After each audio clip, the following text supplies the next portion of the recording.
lofa ma le lau fofonga fia. O le seni au tu o le whaale leo o nanga ina ia vave ma ato tōna le whaatinonga. Ma ia whaia ma le lau fofonga fia. Ia whaataua ina le whaale leo o nanga lau tele. Ma ia whaamalo sianga tau sile tangata whai ngaruenga uma ale malo. Ai maise teime tau tuai mo le malu o le atunu. Ia mata ata ma whaalo. Ia whaataua ina foi fina ngalo whaalia. Ale ma malu o le atunu. E ala i pepa fisidi ma le ngaru e whaatasi ai. Ma le malu lau tele. O le nau ta inga. Ina e tuina atu se au nanga ma le lau fofonga fia. Ma le whaamaoni. E whaamani e ina e so se tasi o le malu le atunu.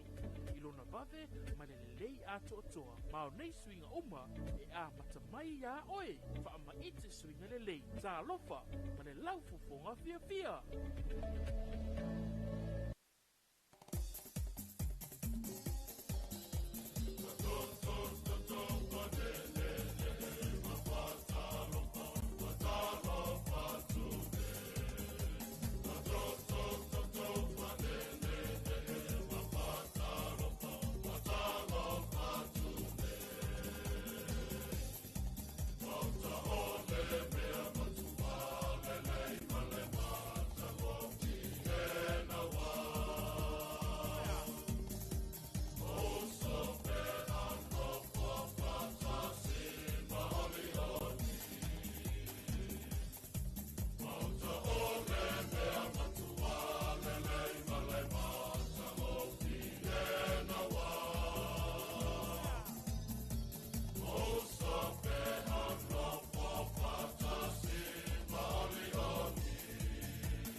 Tamilo tine vaenga le tai au hea o le ua awhatonu leitu la e ono i le tautumala unanga ni ilsi ufongo Samoa le tu e pili nei tai au fau ma le nei aso fau o tātou au lia ia i le lofa ma le anga le leia lo tātou tua aso tofi le nei ia aso lona whao le masina lona iwa i le tātou fulanga ma le tātou sawalinga ia i le nei fwoi tu sanga lua whelua sfulu malima le o tātou i ai lunga le tātou putlame ta lofa lava Samoa le nei tai au fau ia tu ina tu foi i le langalonga so malu si mai al bulenga ma le au whainga aluenga company supermarket ia maui saleufi ia le ua mawhai i foi na tu atu lo lima ia tu mai lo a ao ta wha ta lofa ia i le anga le leo le tua i le nei tai au fau ia ta ilo ia te oi o a uia ia langona le fia ma le loto wha aftai ia ua whai o na ala mai le nei tai au tu lo wha fonga ia maua na malos ma navale e le lei mai le lii ia wha aftai le tua lana leo leonga ia i loto soifua ma le tātou wola i whale tātou nunga manatu ia ua amata na fuli mai ia le tua o le pongi sa ia e whale tātou nunga ia sa whapena o na maua se whainga malo longa file mu ma le toa file mu i le mamalu ma le loa se tātou o tunu ia a maisa ne tātou pa anga whafonga mai so staff fia o le nei ke lope ia whamalo lava le soifua manuia e le nei tai au e la tau le ua la usu ngā luenga mtuta whai ia le sa amata malvawe au malo le usu malo lava le soifua manuia e iei whali manatu ia o le wha manatu atupea ia atulanga i le tali le leo lau maa lua le tai au ia ona amata i leo le aso o mai le matuta vale i le luma le malai tia whau ia o le ua amata wa le vana pa o ia moa ngā vau tu lou ia anai ali i fo ia pangota ma leo ia la tona le lo fa mahina ia le malai tia whau le ia alto telefo ia lo o la tole to lengi mai va veau vai sina savali vai sina faafu ia mai se la si vaenga sia sa tele ta mafa na po ia o tato ia pe umalo na ta mafa fa malu ia fa mea ongal fa nau mo moe ese male life ol palang ia e faile tina palangi tale ono le fia ai o manga tina ko alu ko koling ia a o tatou ia fa pena ia ai fatalo fatu fo e la tau pe ma ua tatou fa sala ngo penga te fa ilangi nei tai au lunga tatou to AP Facebook page ma le tatou to AP YouTube channel ia fa ma lol so fo mruia o ma tau le ua savali vali atu le vale watil tal fitu ia a onisi o tatou paanga ia o la ua la tala tau le uli ia onisi fo e la ua o atu le afiafi le amanava ngā luenga onisi fo e tatou paanga ia o la ua po uma tau singa po la fo o tapena ta maftanga le afiafi ia tapena fo i mo fainga malolonga tapena al tavilinga le nei soi fanga tatou te ia pe al tavilinga lalani ia ai fa ma lo la soi fo mruia ma lo fo la mruia ma lo soi fo la le leina i tatou paanga ma lava fe lava vainga nalo ma futa mai ai ia po tono lo motam lo nawa na foto a ia la fai mai le tai au ta pena fana ya onga ta pena oi nga luenga ia ta pena fo stoi ina masi ola matua tu ul fale ia o me o vahenga fa pena wa ese lava ia ona inisi a inga ia ile teine fai nga luenga ia e usu atu e nofol fale va ito ina malo matua ia ia fo ile teine fai nga luenga fo ile babysitter ia a o nisi fo ia inga ia no fuala ua ia le fale pe ila fiala popoa ia la ufainga luenga ia failinga sesenga a wasto ina masi olo matua ia ona tu wailea manaita maiti fo ia la itirele ia onga ka maula vavale fo ia ngale e so ia mayasko inga masi lo matua tai au e mana matua la ufainga luenga ia ola ia so ia ia fa pena ta tau na inisio ainga al tanto kalame talo lava sa mo nei tai au ia to mua lava le fa filo ai ia ele manu mal pa ia lo fainga luenga stofia le tua ia ele ngata tono statu to ia la fanga fia ia mai se fo yo tato atu motu ia tua oia lo mafu mai America sa mo to kelau ia male nei tu lang el pasifika ia tainani le fa fonga mai au na tofia le tua ia fianga ia ma tudo mabau fa ma lolo to so ifo mabia ma lolo to so ifua ngale lue ia ele tua malolo fina ngalo fa fila infata lo volta to por kalame le manu le pa io nei matua to mo tam lawa ia fa talo fo ile ai lo matua nei mapu fangalele fa talo fa tono so mo tanga ngase to siwit moteli sala faim to tu manei vai se tanto fa bai fa tu malo ia fa fo ile nawa fe ngai oi ma fa fita uli le tino ia iti nga le tino nei te va fonga mai tono lo mo tam lawa fa talo fa tanto kalame ia ile nei tai au e se fo ile au le leio falling of aya ia ole nei ya so fo ia fo ile si vaenga le tiltulatu ia no fai malato super tai au manaya o ngai o inga ma fati no ngale lei ia e mai wan fa malustino ia o tanto bangla me fa nga solo nei tai au le wa stala fo tanto le na telefoni lu ta si fa lu o ia e te wala au mai tala noa tala noa po a mai oile nei tai au ia saufa soa ia fa fonga le tato tunu mara i tato pa anga fa fonga ia ile nei tai au fa talo fantu le sunga ia le atalo fa tua ile sunga ia Sairo Toloa. Good morning sister fa talo fantu ila ufionga vi ile li wa ulia nei a sofo lo fatu God bless yes sa o le ia Sairo le vi inga fo ile tua ia awai ia le leva ia so ato pe ole ai ta la fule moe pe ole ai ta la fule moe ia ona tulanga tanto ngadwenga ia fa tai lava le loto ile tua le ola manus ata ro ato fo ile sunga fa tai amosa ia manuia o fai vale nei a so fo alofa mai melepone astalia manuia fo ile ia so lo sunga fa tai mare ainga fa tai tele ma after mai ia pa talawatu le sunga ya lupe tai au manuia le lofa le tua mai Sunnybank Hills e Brisbane e Australia o lea ua toi lua sulfa minuti tal whanwa veau ia i Australia ia wasa awa lepe tolu e tu lale tele vawe tatou ia good morning lupe ma lor soi fo manuia tai e la po a talawatu Charlie Stein ia ma lole soi fo manuia por kalame ia fa pena foi soi fo manuia ila sunga male ai ngal nei tai au talo fatu fo ile sunga ya Paula Sio manuia le aso mo favor o le aso faule nei ia o le ua toi lua sultolo minuti tale ono i nei manukawi au kilani New Zealand ia wale pe tele vave te isi mātou le isi tu la etas ia va talo fatu nei tau malo lava soi fo manuia talo fatu le sunga vai moana seu malo tau manuia ia ele nei tau va talo fatu ina yo matua i lau li ia le apai mulianga se nani le apai tau manuia ia o lua matua ia vi ia le ali yes man via fo nei tau ma le nei aso vai moana talo vantu le sunga ia mila fineaso soi fo manuia ia o to fine tal tonu lo manuia da to proclame ia le mafutati au kilani manrewa vi ia le li ka bless you faf tele te loi isa lo ngona pe a vai mai ngil tala God bless you manuia o favor manuia le tau faf tele lava mo fa manianga pe fai mai al tamai titi le sfuru tau sanga mai ia manuia lo waso I feel blessed io ila tala mal sao e o foi la pe vala au mai nei ta to fo ia e mo e fai tala malie ma tali ma ai o mane so se fai unga se tala noanga au mai le fa manianga se la ka fa longo e fa longo to ai manuia ka ki pe o le mena tultuli o le fa manianga ya ajalo wa just wanga sia wa usul nei tau lo lava soi fo manuia ya ile ala fai fo ila matanga tiu te manga duenga ya e pe ona yaile nei tau fo ya malo lava soi fo manuia ya to nei tau fa tala vatu ya ile mamalu mat pa ia se tatu tulu fa tala vatu e fo ile sunga ya CKT Peterson lelo mafuta nei tau manuia moleto ofisa ile na yaso fafta tele lava apena fo ilo sunga male ainga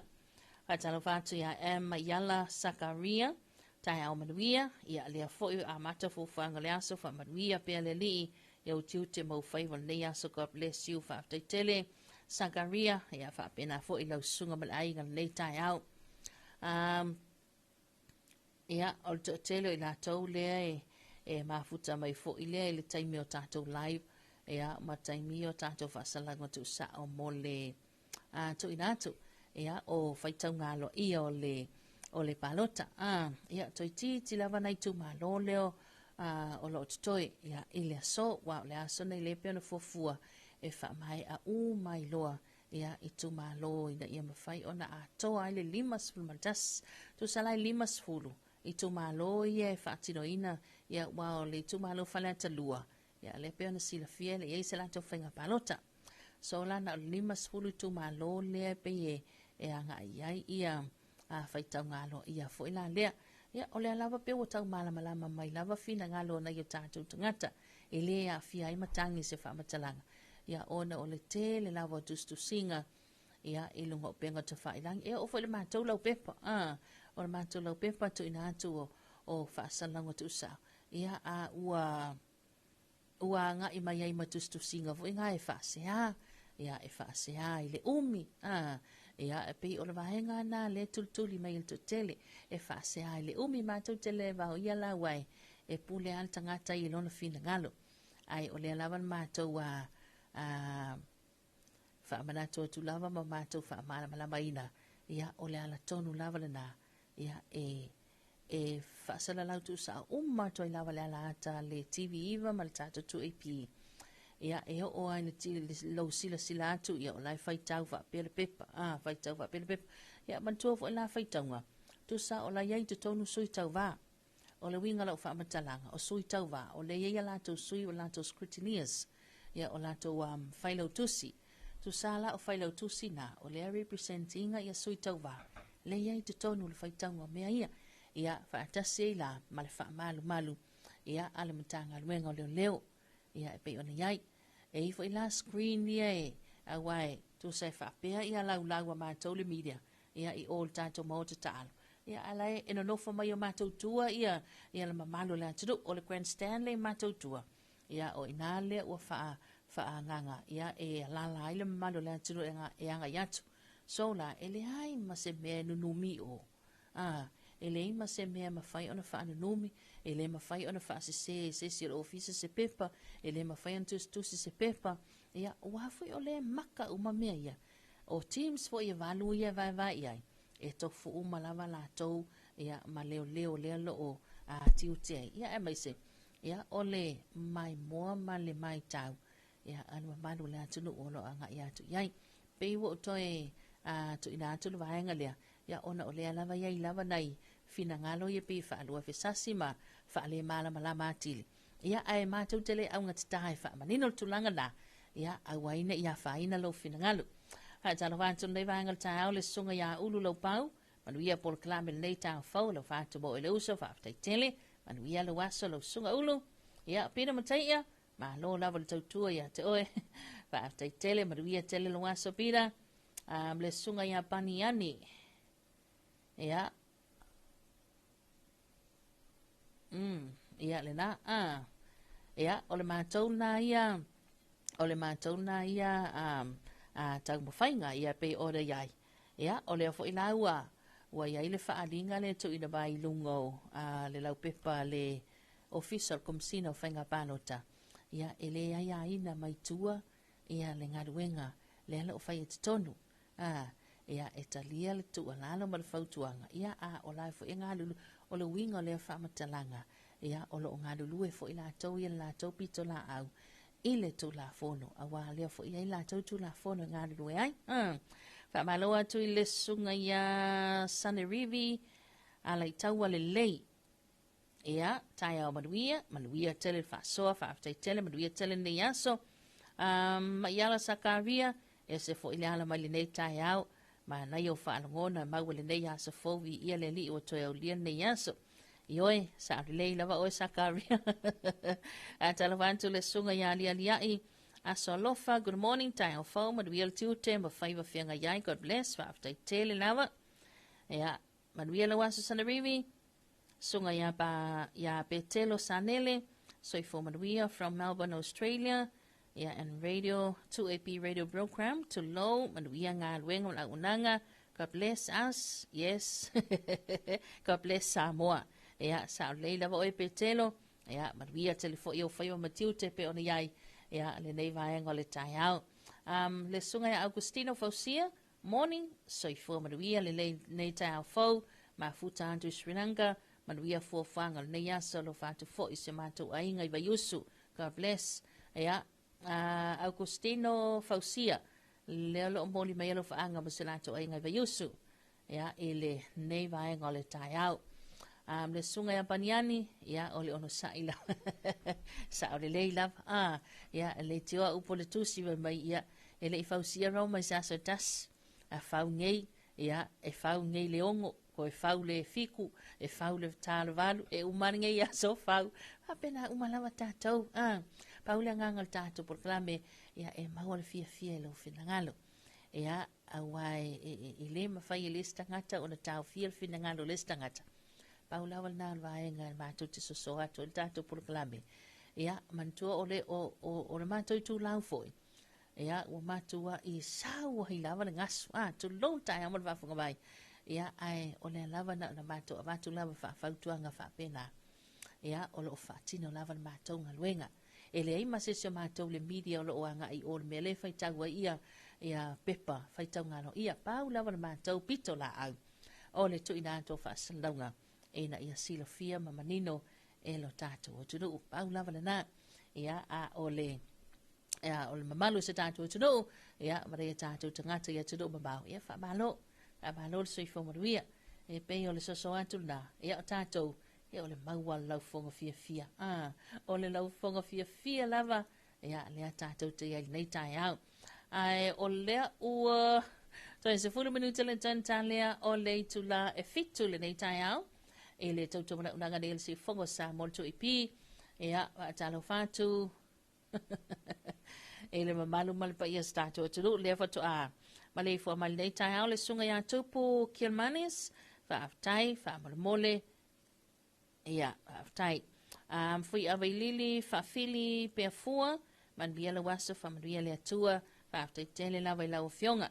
Ia, leo latu na atu stato wa whaafifianga nei tai au. ia ona tātou se bairo lea sa i tui nātou sina update o lea e tālu sanga mai na i tātou tangata i lātou fo ia lātou tele i ba ua tātou whaasalaunga le pōna pō ia ona tātou talatala noa i lea pe fia i tū mālo lea ua mai pe fia i tū mālo lea lo titoi ai pe fia su ia lea vaenga ma lea vaenga ia o lea la ua tāpena mai le whaafifianga ia mai le awe bestseller Samoa Pearl of the Pacific e le nei tai au e na ua toiwa minuta le toan tālea o le itula e fitu.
Tamalu wantine vaenga le taiao hea o lea ua toe lua male afa minuta le tan lea o le itula e fitu i le tautomala unanga ni si ufongo Samuel tu ipile le taiao fau ea male nei aso fau.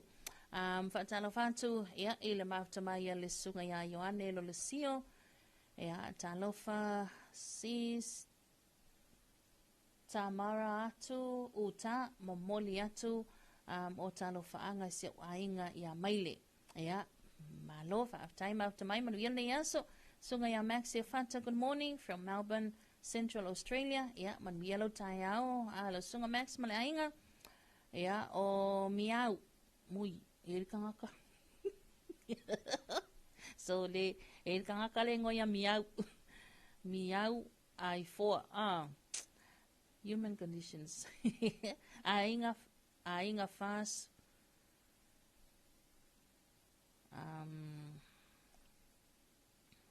Malo la soy for Maria, malo soy for mau. Talo fantu miau, ila sunga maseto ainga nei tai au. Ave mamao Savini, le atuali I siva mamea. Malo la soy for Maria nei tai au o Franco Cilia. Malo soy for Maria nei tai au. Whata I tele lawa whata simaya te o tau nei tai au fau. Male nei fo ia sa fau. Tulanga pe ona iai ia anai li poti la ta mai o tātou sui tau wā ia e pe ona iai o lea ua o atu I le o sui tau wā nei a le vaenga whai il whatu tua le tua samo o tasi e pe ona iai lea ua whasul tasi tu malo whasul tasi tu malo lea ua maea ia lona whaitau ngā lo ia e pe ona tātou tali ai ia whaamaunga fo ia pe ona ngā lue ai le official komsina ma le official whainga palota o le whaatutua le tua samo o tasi o ana tasi ana lua ana tolu ana wha la taua sifo ano ama atasi whale ata wha whale alili lua o whale alili tasi o ngangai maunga mo mua, ngangai maunga lua, ngangai fo maunga tasi, ngangai fo maunga lua, ngangai fo maunga tolu, palauli tasi, palauli tolu, sa tupa itea, vai maunga mo mua, vai singano tasi, sa nganga lua, o sa nganga tolu, sa fata mo mua, fa sali anga lima, sali nga lua. O fale ata tasi, fale ata tolu, fa sali anga lua, fa sali anga tolu, fale ata time sama tau. Mantua fo ia fale ata lua le sila to palota. Ia ole pa o sa fata lua sa nganga mo mua sa nganga fa o vai mangwa lua vai mangwa tolu vai mangwa fa fale alupo ia o loto fanga palauli lua si umu vai singana lua ia o ito malo mana le wa mai ia ona fatinaina ia ala to faitau ngalo ia fa pasene la to langa pe nei o le e mua lava ia e sili lava ia sui foi ia fa mabanga le sili sui tau va ia mai le fa malu ia ale fa tutua le tua samo o tasi lua sul malvalu sul tolu le HRPP ia lua sui ale samo o poto ia ma sui tuto tasi to tolu le peona iai fa pasene atula ia tulangana le wa over male lima sulonu tesi maltasi pasene ia ale whaatutua le tua samo o tasi, tolu sul tasi tesimal fitu pasene ale HRPP, ia wha tesimal iwa pasene le samo o poto, fitu tesimal tolu pasene, ia sui tuto tas, tulanga pe ona iai, ia se tala lata mai, ia tātua whamaumaunga, e pe ona iai le whaitau ngalo ia o tātua palota, ia mai se foi o le whaafonga sila fia la tātou tunu. A mai se lava I la tau ia tunu mamau. Ia, mai la tau fo ia lea la lai tonu tātou tunu. Ia, ai le maua lava se taimi o ale si vaenga pisi la tau ngatuenga. Ia, o isi fo ia, ile ia ma se taimi fo lea e maua se taimi a nga ia tuai o tātou mau ta taalo. Ia, le peona tapu vai tasi ia ile whaatinina. Ia, o ngatuenga ia, ai wha malo lava. Malo lava lo tau. Ia, o le hale pātina titapua ia. Ia, o tātou vai tasi. Ia po ua malo po ua wale ma duia fo itau mawhainga ia ole nei tausang o tātou uma lava na o le Samoa lava ia i le Samoa whaatalo whatu ia i le sunga ante wila Iankopo ma lor soi whamaruia ia whamaruia le atua ia o tau ofisa malu matamata atu nei i Spokane, Washington malo lava soi whamaruia tu salalva e ngale le pe wala talata le auli ia i le latou a solulu wa le pe ia so tofi tatou a solulu latou ia vatasi fo me tatou paanga i America Samoa i le latou maftamai nei tai au ia fatalo fatu i le sunga ia matile a matiasi falongo atu lava i nei pango manuia tele tiu te mawhaiva o le nei aso ia pe ia statu wala aule wanga i mai talofa ia lange mai la o fionga le soi momo e o le kumalo malos ia al mesilia o le malo la pa ki o 2AP a wel 2AP le spalo kan o faia io e wa ka ko wa e ku ko kas tu tasia tatou balo lagi soi fu ala usunga malo ia soi fu mangu ia ni va ngor kaya i ele soi fu mo le ola ma va ya ku fo il pomsa ya awa kako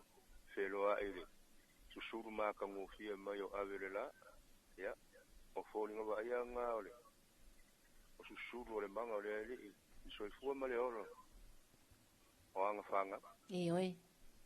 ma lo soi fu ya si do ngai ma wa ko ngai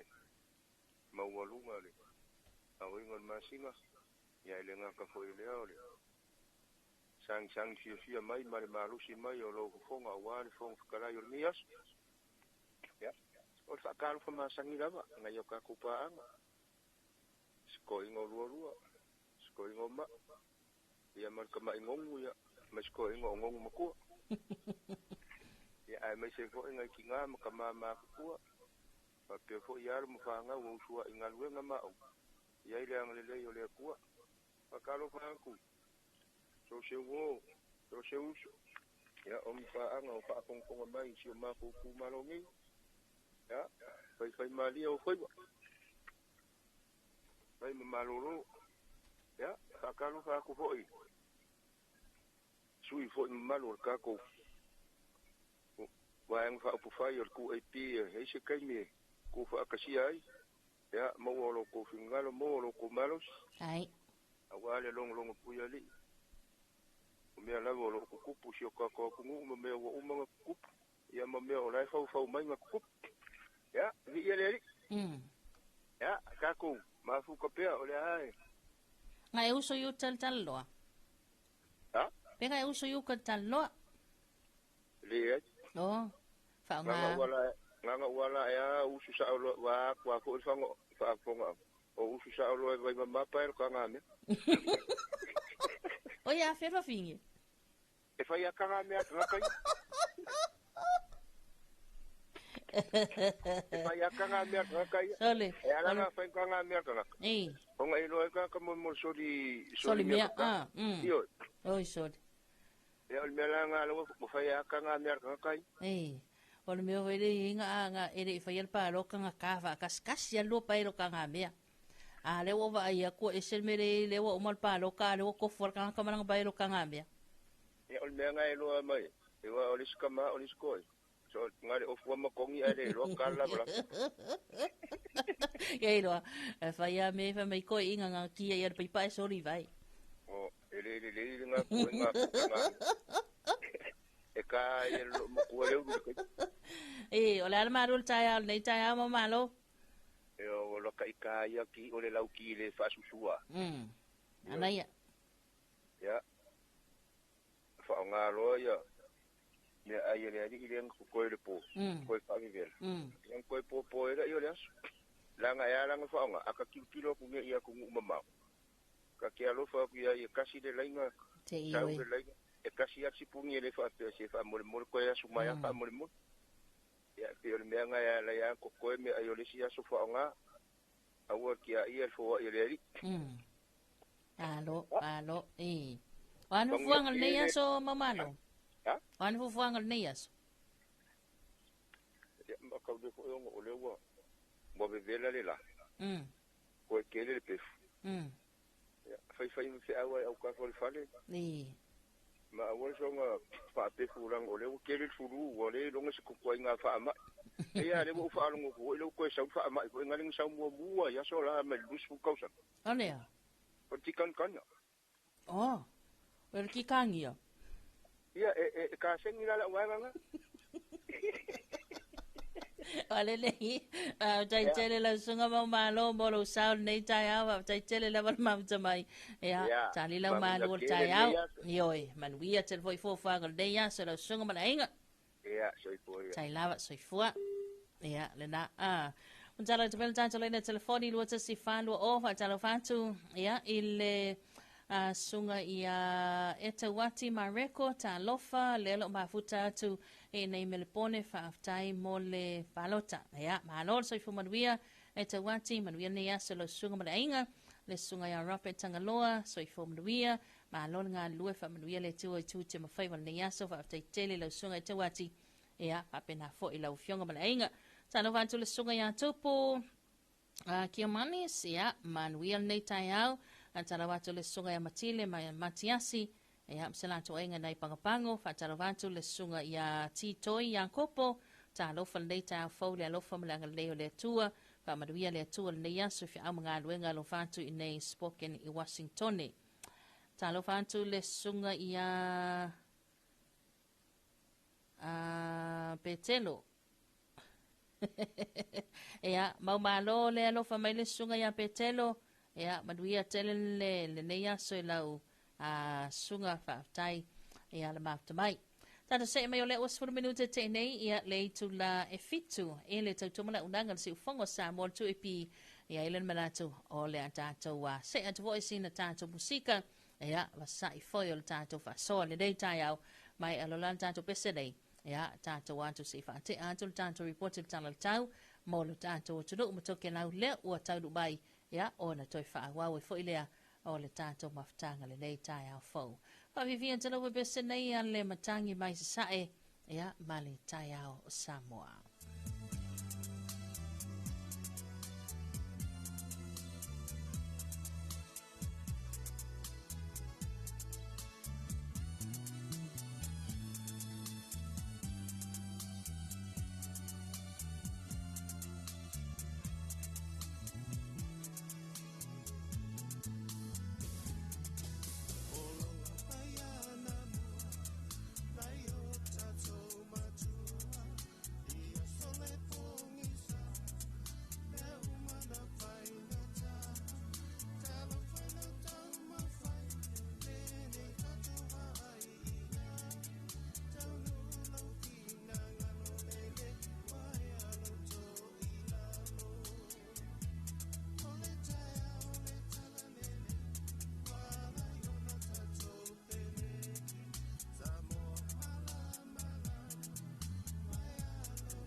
Whawhiwhianga nau ne vaenga le tai ao mai le au webesele na ale matangi mai sa ia Samoa malo tai ao ia mai le atua.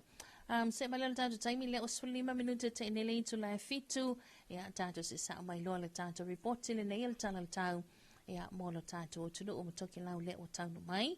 Whamantalanga winga lolo wā le tau numero whamo o ngā Samuel Samoa le na whamawina le fisa le wa ai tau le Peninsula mulu neil tau lima le vea le so aso tofi aso fao se tema lua felu lima. Whaamalusia fautuanga mo o ngā Sami o lo tuma upea o na whaamalusia le fautuanga mo o ngā Sami ngā teifale whapea o ngā Sami umo Samoa mo le so. O na itulanga e afua mai i le CTI o le maua lunga o ngālu mauma e lunga ato le lua ma le awhamitai o ngā Sami o le atunuu e tu saima whaamaunga la tamai o ngā Sami. O na itulanga ma ale le maua lunga ai o ngālu o le tātou o ngā Sami o lo whaamoe moe e ono si iti atu le tonu mita le maua lunga e le whaai unga o le vai asu nei. A fianga e ono alia e maiai e sau matatafe au le Sami ea ma le isi whamtalanga winga lolo wā o le tau o le amaua pe atale lima e le a fiafiana nei.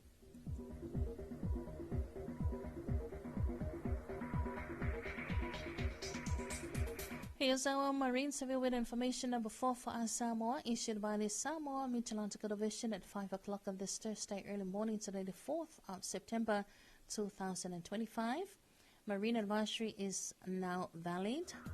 The marine advisory remains in force for all coastal and marine waters of Samoa today. This is due to the gradually increasing wave and swells, height about 2.5 or 2.5 meters across the Krups marine waters, according to recent marine observations. This severe weather wave conditions across our seas are forecast to exceed more than 3 meters throughout this weekend. Potential impact for Samoa, strong currents with very rough seas. And the next severe weather information will be issued at 5 o'clock this Thursday afternoon. Ea, o whamaunga na, o ripoti la tamai o winga lolo wā le tau, ea, mo lo tātou tunu a mai se I vaengai o ngā Sami. Tala nei le tau mo le atunu a toa le na whamawina afa le lima I le vabeao nei. O au savile whea lolo ma le losi le toa loa le oftia pia Samoa, mai au mai au ma nei timunga ia whia le atunu I nisi o taimi. O se venga le tamai, mo le muteli se la whai matumua nei, mo le so, e uvitia se vaenga le langi au, I nisi o taimi, ma timu pupu I nisi o no whanga maua lunga. Venga le tamai ma le aso tai au, o le ata ulu vava solo ai timunga.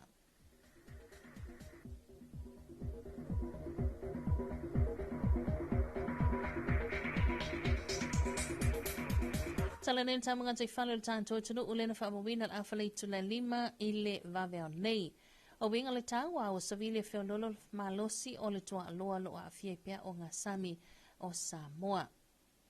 O se whautuanga mo o ngā Sami o lo whamalosia pea mo ngā te whale ma o ngā Sami uma o Samoa. Wainga nei ngā te whale ma o ngā Sami mātu mo le so a la savili mamatangi e angi le tua aloa savili mai saute sae e lua sulima le tolu sulima kilimita li tula o ngalu e lua I le lua ma le awhamita le maua lunga. Mo le aso wharai leo a tai au, o le angi le toa aloa savili mai saute si sae e lua sulima le tolu sulima kilimita li tula o ngalu mau mai lua ma le awhamita I le tolu mita le maua lunga.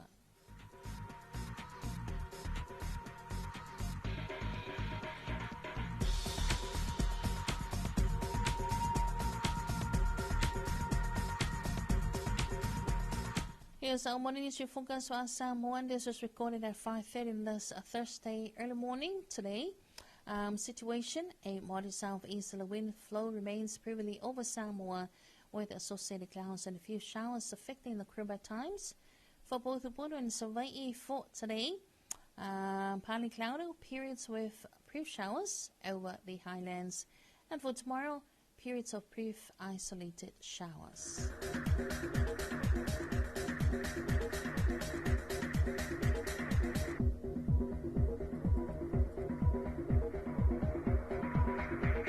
And here's our morning marine forecast for Samoa. Situation in moderate southeasterly wind flow continues to affect Samoa's marine waters, Marine advisory remains in force for all coastal and marine waters of Samoa. For the North Marine and coastal waters for today, wind directions, southeasterly winds of 25 to 35 kilometers per hour, waves of 2 to 2.5 meters. And for tomorrow, southeasterly winds of 25 to 35 kilometers per hour, waves and swells of 2.5 to 3 meters. And for the southern marine and coastal waters for today, wind direction southeasterly winds of 25 to 35 kilometers per hour, waves and swells of 2.5 to 3 meters. And for tomorrow, southeasterly winds of 30 to 40 kilometers per hour, waves and swells of 2.5 to 3 meters. Ang talingan na report sila tamay talong tamol tato tulu ya ile nei vai ngale tayao pe ona fa mawina mai official vai tau ile pensula e molino nei mosa moa talawani to gilang malu lawat sui fo monwia ala mai smilo fa fonga ya e se talalata mai fo ile nei talal tabo to e pe ona fa mawina ele official vai tau ile tali tula ono ele vavel nei o winga le tau se vai ngopang ma mal e lo a fia ila to lau pe tai o au so se vile mai sa e lo of ti ila to lau vai nga nil tau mo to lau fa mo te mai vai luanga le pona nei e ai ti munga ni so taimi ma e ma mafa ni so vai nga fa pe nai wila ma fa tili pe lo fa solo ina mal lo se vile mai is sa e o le sami se si fa solo ina so ai nga yonu tuantu o le ai ti mo ni so taimi fa pe fo nai wila ma fa tili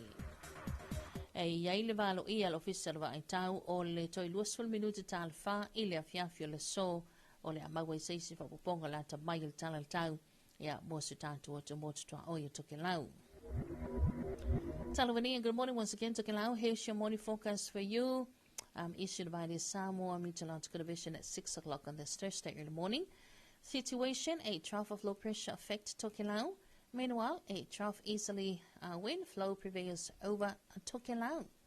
Focus a minute tonight for Tokelau. Occasional showers, heavy at times, and few thunderstorms. Moderate to fresh easterly winds, moderate troughs east. And for Fedalu Tokelau, occasional showers and isolated thunderstorms. And the next update, Tokelau will be issued at 20 more minutes to 4 o'clock on this Thursday afternoon. Yeah, tulanganay pe on yaile tanto tangal tau ya fa mai foi asu tanto to moto to o Tokelau ya ile nei vai nga ole taiao e pe on mafuta mai ai ya le mamalu man pa ia se tanto wa tunu ya tanto fa salanga pe on yaile nei taiao fo se mal tanto taimi le o los fultasi minuto te nei ya le tu la e fitu le nei taiao atalo fatu ya ile sunga ya E8 Whaletanoai. Ia, so I forman wia, nei tai au lelei, ia, ma lole tautua tunuu, ma lole tawatai, alo fatu I inga ma wo ma panga umalawa I Samoa, man wia telefaiwa matiu tel nea, so God bless, le alo mafutatu ngā luenga, I au Kilani Airport, Menzies Aviation. Ma lo so I forman wia, E8 Whaletanoai, ia, ma lo fo le usu tu te mawhaiwai pe ona iai, ia le nei vai ngol le taiao ia tanto se foi ia starto musika ia e so swani au ta penanga le nei taiao ia ona tanto to le mai lolia so ina tanto musika nei ia malisio tanto fa salongo fa business ia ona tanto se mai lolia ia to ia matalia foi mal tanto por clave ia tanto fa sol nei taiao pa vivian tano fa bese nei ala ma tu lua tu pue matamali ia Samoa.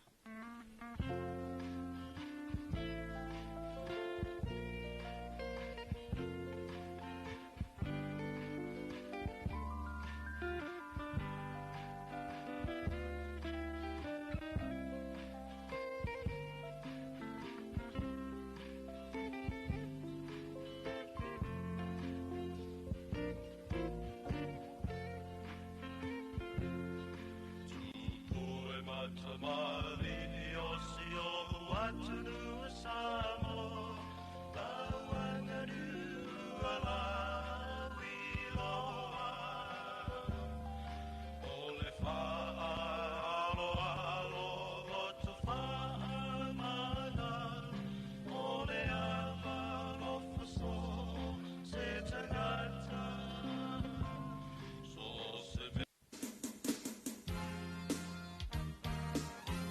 Arriving at the shores of Samoa for an exclusive one-off concert is the internationally acclaimed, award-winning reggae movement, UB40 with Ali Campbell. Brought to you by Agency 43, this is the great Ali Campbell's first time in Samoa. With hits like Red Red Wine, Maybe Tomorrow, and Here I Am Baby, it is a day of sing-along session for the entire Ainga. UB40 with Ali Campbell will go down at the Apia Park Arena on January 31st, 2026. Now mark the date, extra spot, keep an ear, an eye, or maybe a finger for more informations to come. UB40 with Ali Campbell, January 31st, 2026 at Apia Park Arena.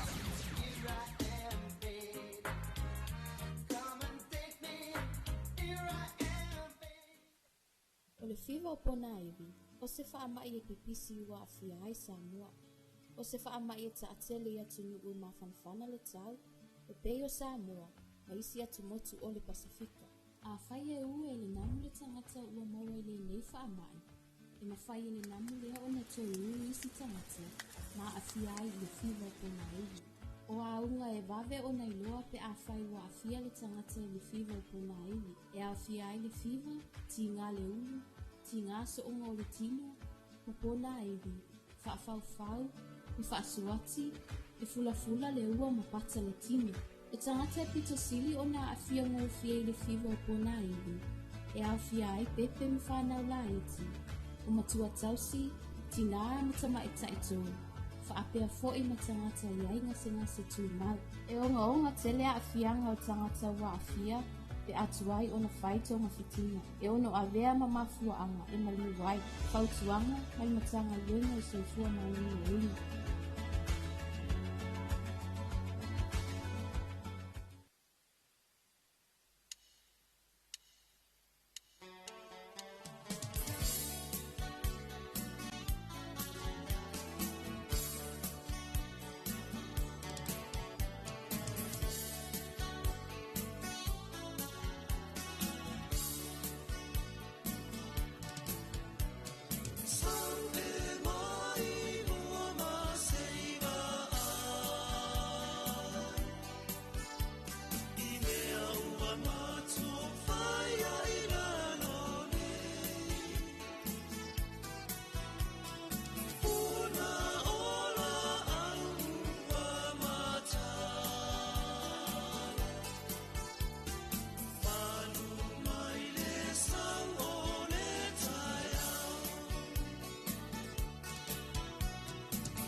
Fifianga na musika so fefilo ya ne vaenga le taiao mai le ovebesele na ale fai isi ya male sau malu o le taiao e na o se mai le tatu taimi le o afatonu le itu la e fitu e le tautu mana unanga si fonga Samoa le tu e pi. Toi lima i tu malo le lo toi. Toi lima i tu malo le lo toi ia le fuafua e wha mai a umalawa nei ia le whaitanga lo ia tu malo nai lima. Mai a tato whaasala ngotu sao i le po ana po ia po le vaveao te el sulua stemma pina ia le ana ia le whaiunga tu sai e sulu toru sui ia sui whaopopo i le whaamalu o le whaatutua i le atua Samoa Tasi ai wha sui whaopopo anga i le vaenga le HRPP ia ma le to tasi al vaenga le Samoa poto ia pe ona whaopopo ia la talufua ia mai le aso nafi le alau atoa ia ile lua sulvalu no foa o le whaatutua i le atua Samoa Tasi se fulu tolu no foa le HRPP ia lua sui o le Samoa poto ia ma sui tuto tasi to tolu ia lepe ona iai o ana po la stala la tamai o ana po ia le ana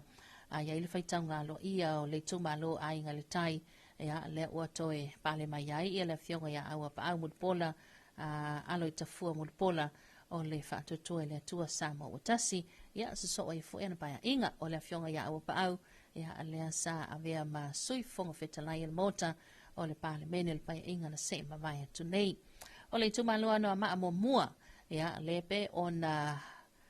se e mai ai ia le fionga ia le ale sa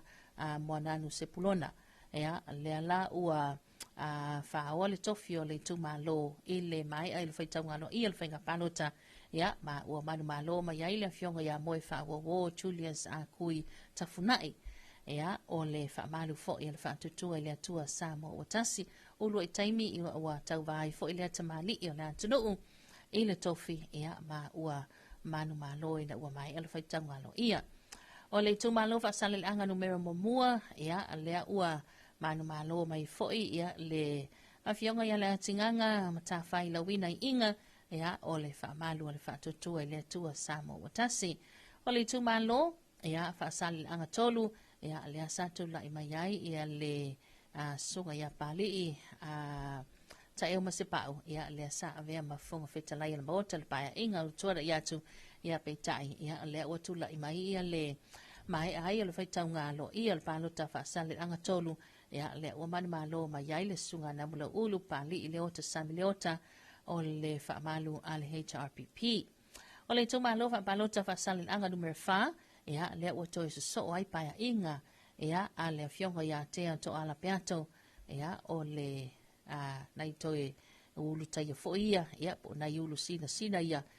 le lo toi tono o fainga upu fainga le tato malo se fo i winga le tamali le lau so fo i paia inga ale fionga ia te to ana piato le tu malo fasale anga numero 5 se mai le tu malo fasale anga numero 5 le wa sweep ai le fionga ia voi inga sione i inga o le fainga fa tutua ile tua Samoa Tasi lepe ona yai o lo taimi foi ua avea ai ma tofi faipule o le tumalo fasal anga numero 5 o le tumalo fa palota falalili numero momua le ua so paia inga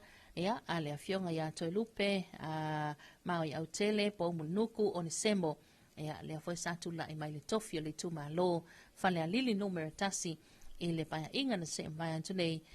ma sanga lue foi tele o te sanga vea ma office sili e nise mtanga ruenga te tele le malo ambai se foi ole sa ngalue o le fionga ya to lupe o le main star o le mtanga ruenga o famtalanga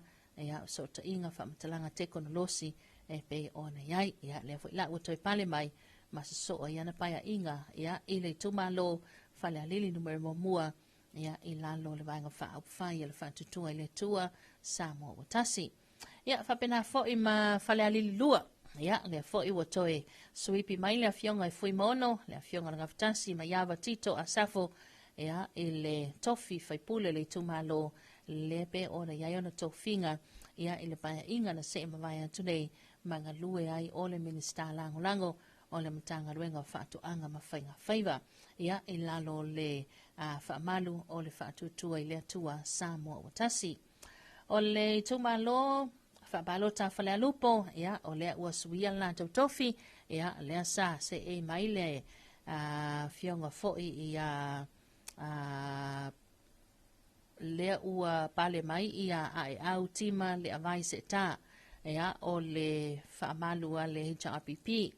ia le lai pe ona iai ia o le fionga ia ai au tima le avai se ta o lona tua a ia ai au pe ni amina le sa o mi foi ia tausanga o se e mai lona tua a tamalia ia ile tofia le tumalo ia pe taiane o le palota tausanga luafe luas fulmatasi ia le na pale mai ai ia le sunga ia Tenina Creighton ia ma tau avile tofia le tumalo ia o le vo ilala le o toi suia ia ile fionga ia au ilalo le famalo le JRPP o le tumalo fala time samatau ia o le ua toi so ai pa inga le fionga ia lupe matasila na vea ngalo malemana tolongata ia ile tofi faipule le tumalo ilalo le famalo ale JRPP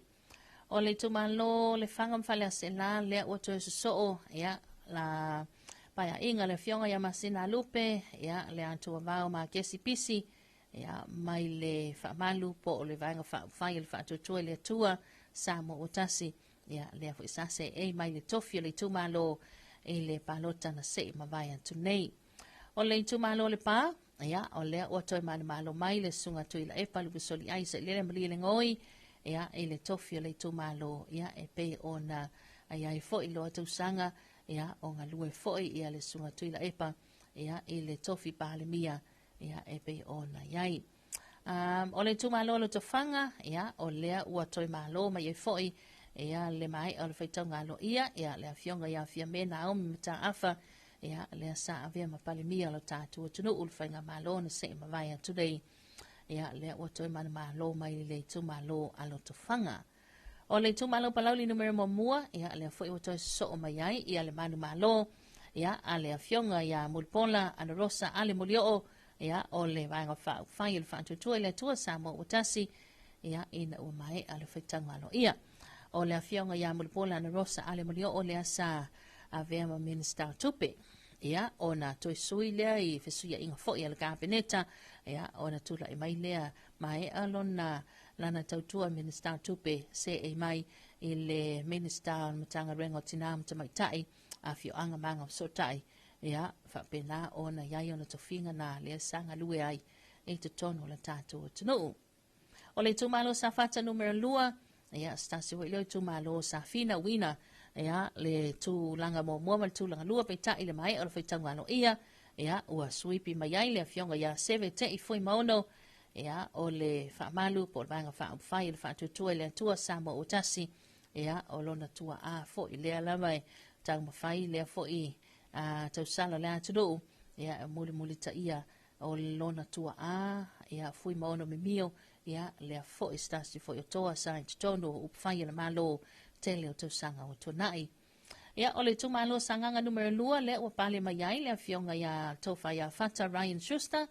ia ele mai o le whaitanga alo ia i lalo le vaenga whaupawhai a le whaatutua i lea tua Samoa Watasi.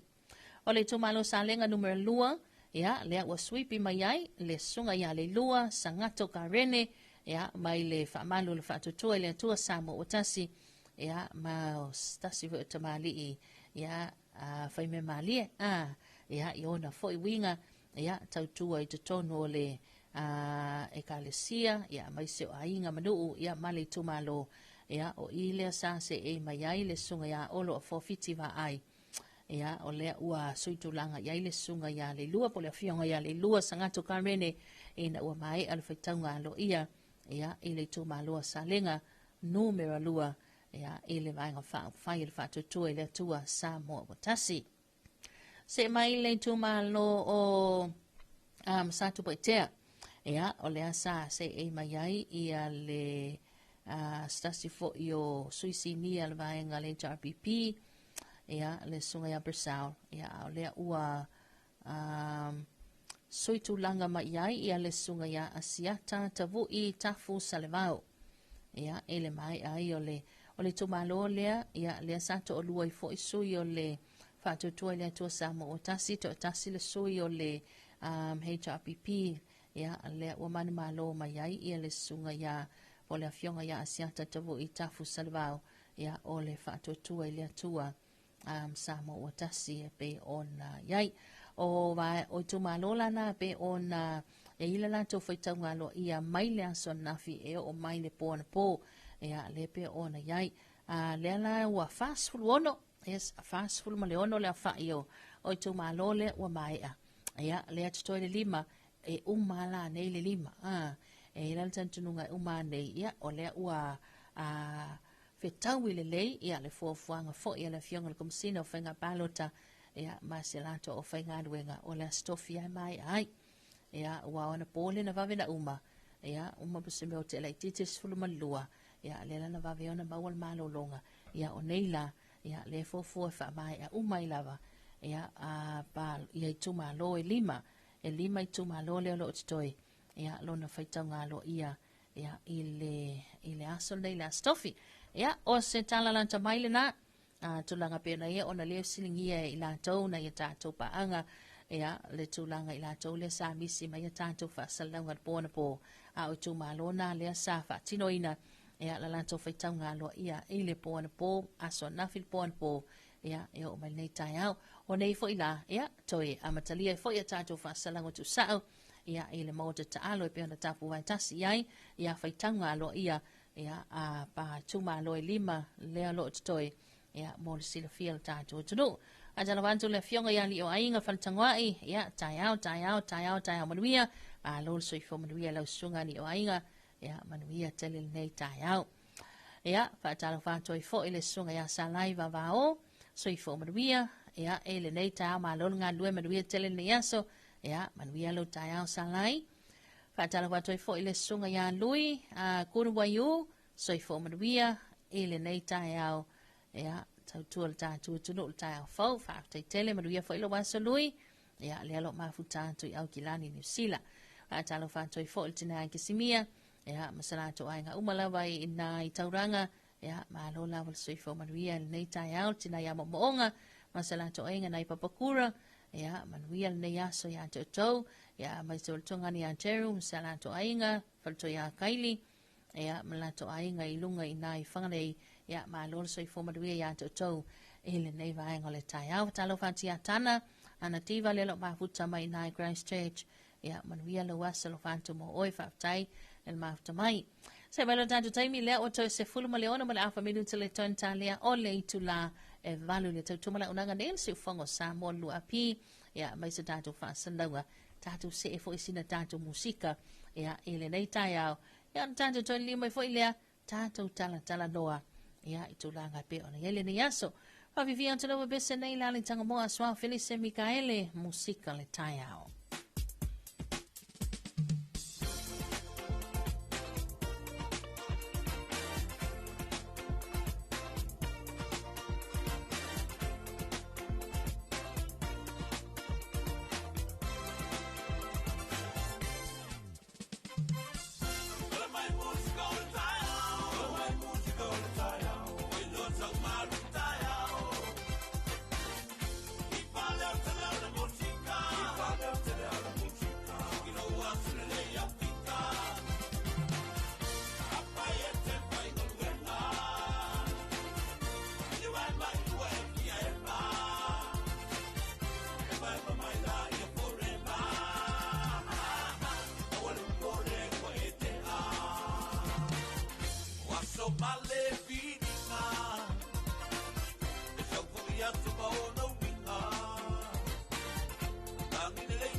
Talofa lava.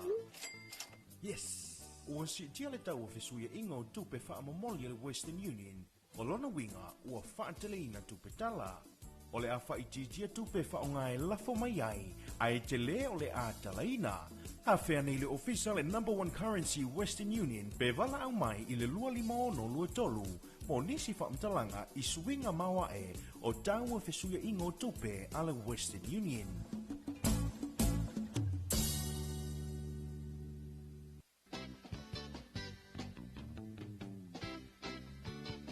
Talofa. E whawhila ia te le malo tas o whaatau mala e whaipulokang nei tai au. O whaatasia tu nei marketi fune e whalalua ino au nanga nupi wha.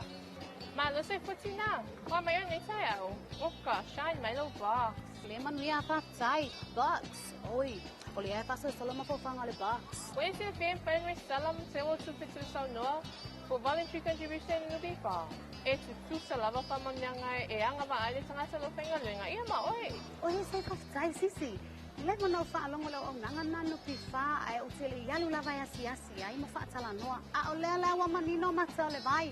E a o walu e whaila ristala. Ma tua le tonu tina te tala. E a mata ai. So, Casey. Mula ristala nupi wha. Whain whatino nei tato ofisa pia msalonga. E na alo pe whanau na vemana o mia. E au noa ma se tusongu.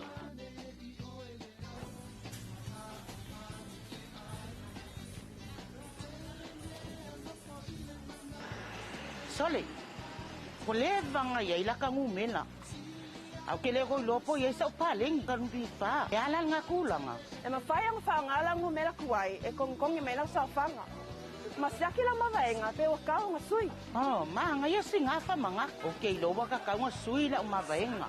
Awa to poli, e tu sa leia whamianga lo mawe oile whai sa whanga tu sa noa, ma le sui o lo whainga luenga. Mawal pasene, ma whaina whaile loan, ai mai se whamianga moe maliliu. Po nesi pe a retire. Oi se fa pekai. Se i koe su e mai la umela nupi pa. Se i ke ua le lima afele wa maua.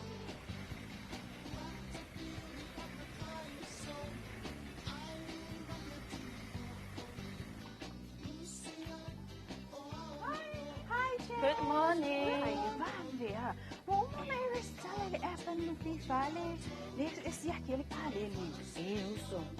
O mana o restala po kalantanga sola no pipale na patsami na may nisi pa itsay. E papepe ona si akila pale ni no telefon. Ba ay uy.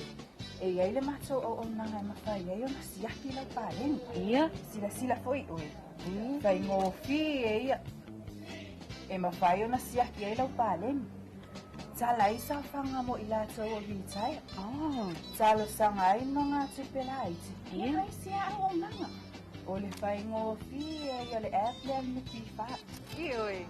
Oe le fai ba. Le fai patsoanga. Le fai la fumanu. Mufa asal so o se mesa o limai so o se maikes. Ua mafai nei o na eres tala. A vea oe masui fai sao panga tu sao noa al nukifa. E au noa masit song. Resi tala nei loa. Ma teu se vaenga o au tupe maua. Mo lou lumanai manvia.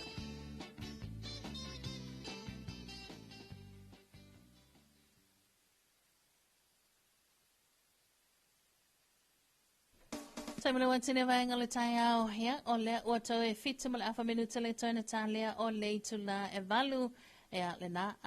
ni sina tātou wha asalonga wha lauiloa ya e pe o na iaile nei vaenga o le tai au le tātou company le na a le Western Union ya tupe lafo mai atu le mau tupe wha aliliu ya tupe lafo atu nei i upolu ana isawai ya pe lafo mai fo isawai ya ngai upolu ya atala watu ai pulenga ma le whainga luenga ya ma lola lausul nei tai au tala la to nanga i le tala valu atala watu ai foi ya i le pulenga ma le whainga luenga nupi fa ya ole fala poto tonga te nga tupe no mana i manuia mo Samoa ya kama ngai le tua ya ile entitled ya le short term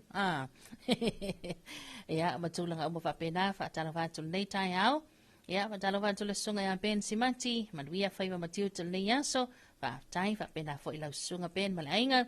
talo fo ile sunga ya komiti a foa ya ma lole soifo manuia nei tai au fa talo fantu lau fionga ya ma sito ainga le nei tai fo atalo fantu tonga ne ya fatu ya masala to ainga ina America Samoa le uso ya solema mai se foi le tama ya va ai ina no uli ya o le tama ya roi po msalato ainga tinam to ya tile ya mai se foi tina ya muti msalato ainga ya manai pa nga umala vai America Samoa ma lor soi fo modwia ile nei tau la solulu ya to atalo va toi foi le sunga ya molesi sanga boltele fa tain to atunu ya madwia o faiva lo fili mal nei tai au vi ile tua ma tu Las Vegas ya fa manuia le tua fa tele la sunga molesi ya manuia telefoni nei tayao ya moneia uli ya ila sunga maseto ainga ina Las Vegas ai talavantu le tato pa angoma ya fa talavantu ile uso ya Sofia ya masalato pa se malu sunga fa finga nga mal fatua ya manai fana wa onga le foi wala usu ya moli nai fana ya lato wa onga ile nei tayao talavantu le sunga on sim slanto company inali ten sam na watala ya lato o nanga ten sam ina matautu malifa ya mawaitele talo fa foltina ya vailo am slanto o nanga fale utiulu ina inofa le ya ma lo lavel soifo madwia ya ma lo fol fa fo mai nei tayao talavantu le sunga ya salesa amani mselanto wa au onanga le ufainga alwenga lato falpa ina sale longa ya mai se fale okuka mala unga sese ya il lato fale ainga ina sale longa lava ya ma lo lava soifo manuia ile neiva enga o le tayao ya talal tato le na telefoni lua tasifalu o ya tato va sova talo va fo ile tamama to ya soa ya le ainga sa soa ina sala valu alo la soifo manuia atalo fantu le sunga ya to lima msalanto ainga ya fa atalo fa fo ile fa fo mai el tamam to ya no msalanto ainga nai paia ya fa atalo fantu le fiona ya fo atalo fantu to fa ya mai no longa ya fitalenga ya aso ya ai mesoluso ya molia msalanto ainga ya manai pa nga umala bulu buteli sala fai ya malo la soifo manuia leta ya to atalo fantu manono ma apolima o mai oton neta yao ya malo le usu ngadwenga mtu te fai amaise o nai fa na ya lato wa onga fa talo fa toi fo il fa fo mai ya le fionga ya ai malo ya masalato ofisa le LTA le sunga antema ya malfalto ya fuea atalo fa toi fo il fa fo mai le usu ya tav ya manuia tele tu te mafai vai pe ona yai ya le nei vaenga o le taiao pulenga male ofenga ruenga company supermarket ya amawi selfie o le tato faalango manga le na tato proklami talo falava sa mo le foi wausu ya o tala na to o nanga nei le taiao ya wa talo fa to le usa tilo mai misela to wanga to ya fa ya ma lol soi fo maria ma lol le langi ma mai se le manu ma tu le mo fusi mai fe malanga inga no na tele le taiao mo moli nei fa na wi la to wa onga mai se lo fenga ruenga wa onisi amatul tan valu ya pe fe ona il tele fa na potu tonga tuma oti ya o company businessi e la to ya amatul tan valu ya ma lo le usu tali la malu taiao amata ilo waso ya ele nei fo ya stofi ya mai se la to le hanga mai lunga la tele fo mai amatul afal valu pol taliva ya fa ma lo la vol sui fo vi am tanga venga lo leo e la to 2 to 5 fo lunga la tele ya ma lo la vol sui fo via ele nei vai ngale tai ha fa talo fa to le sunga yanga uta fa le va ai senga ya tai ha madwia alo fa tu uta ai lese kupe alo fa to ya madwia tele nei tai ha madwia tele la ne yaso alo fa to fo ya ele sunga se ula metisi fa le loli ya madvalto ya se Oriana ya o Gloria o Tayao Talusanga ya alofanto mo o to uma manuia tele le nei Tayao se mana tanto taimi le o to 2 minutos le tentang le leito la valu ya tanto se sintato fa vivianga o le nei vainga le Tayao fa mai tau langa tanga loa ya o le Tayao la vai o la stofi o le fia male ata talila malu o Tayao ma va aine te wangalo fala au na inu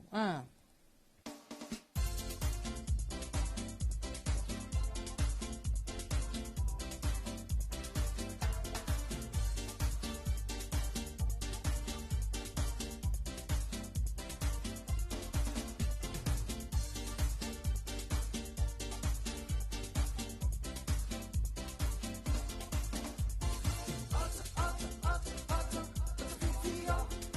ata, ata, ata,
Whawhiwhianga na musika sa uwewhilo il ne vaenga le tai au mai a taulanga tanga loa ia o le ata fia tu ilunga ia ta pena fia mai ngā luenga matute whai le nei tau la stofi ia a mai se fo yo a onga nai whanau ma lo le usu tamaiti ia wa lewa na ala le tamaititi ia wai tele lawa ina fia alu la onga a ilana panikeki il tai au ia ma na il tulanga le pe ona iai ia a onga o le matua i tapu lava na toi whaatauina ia mea aiso malia whainga le kentin ia taipe o le sainga o pa umango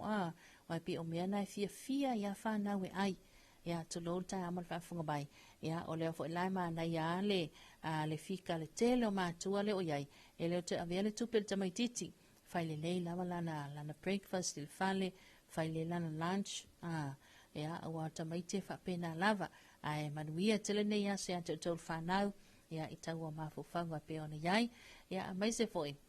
o le astona i nei le tu ua il tātou tunu una i alum whanau ia sa a tauina i University o Samoa le maua le awanoa ia skola sipi ai le tunu o saina mo le 5 tausanga ia le alai tu ua il tātou tunu o le astona i nei mana ia nei awanoa ia whamalua tu fo i nei whanau ia whamania ina ia le tausinio malo le alo lofa moni matua ia malo fo ila lofa o ila vai lo lu mana i manuia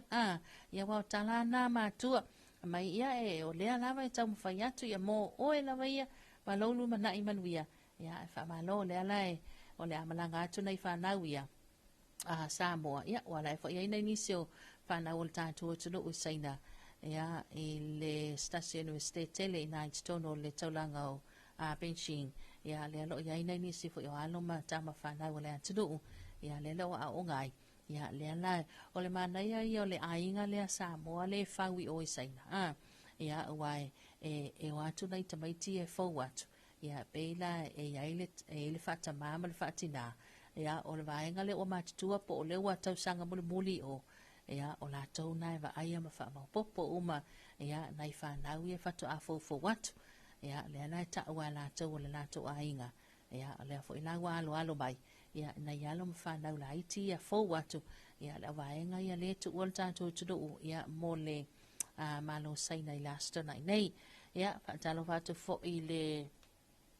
sunga nga uta ia malo la watu fo manuia e le nei ta fo a talo mo fa malo atu le fionga ile le famsino ia le fionga ia le lie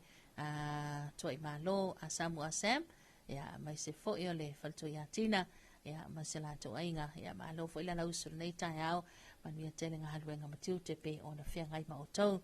ia le fo til tira tu telo ni so fala la vitu ta vale mai atu do mamau ia mai se la vol tu langa le ile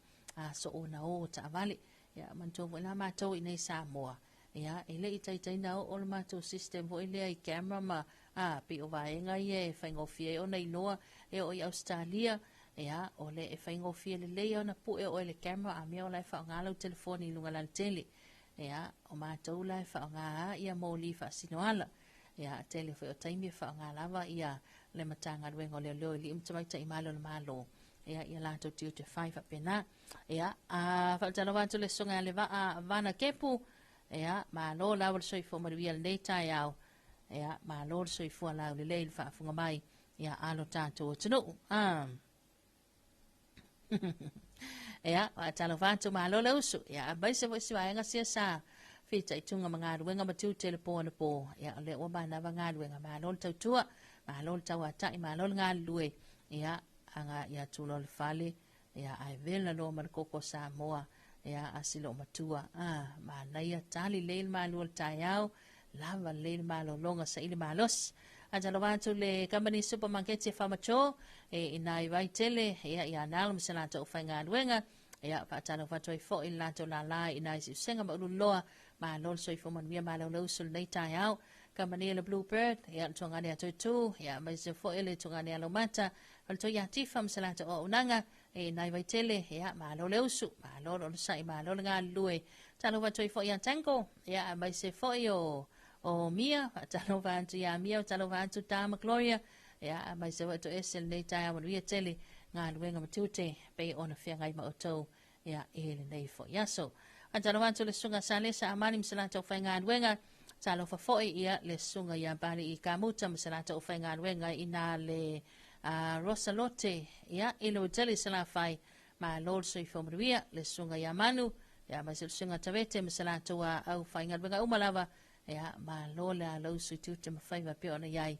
le neiva ngole tayao tata se mai fa vifianga musika ya ole nei tayao Pavivia talo vebese ya ale kolisi maulunga vai maunga ya mali toi langina le favifianga mai le vebese le ma tulu te mafaya me uma pe ai loto yai ya fia la ia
Pavivanga na ne vai ngale tai ao mai le o bese na le kolisi maulunga vai maunga ya ama le bese fia nei e na ua se fulu tolu minute le o te ine le itu la e valu nei tai ao a talovanto le sunga ya ula e toitu la vea ya fa talovanto i se lanto ainga ina ia whenga ula e toitu ya ma lo lawa sui fo manuia nei tai ao le sunga ya vai foa pesa a foa sui fo manuia tele ne ya sui lau fionga male ainga. Ja, fa talvantu le vatoi ya rosa se fulu good morning.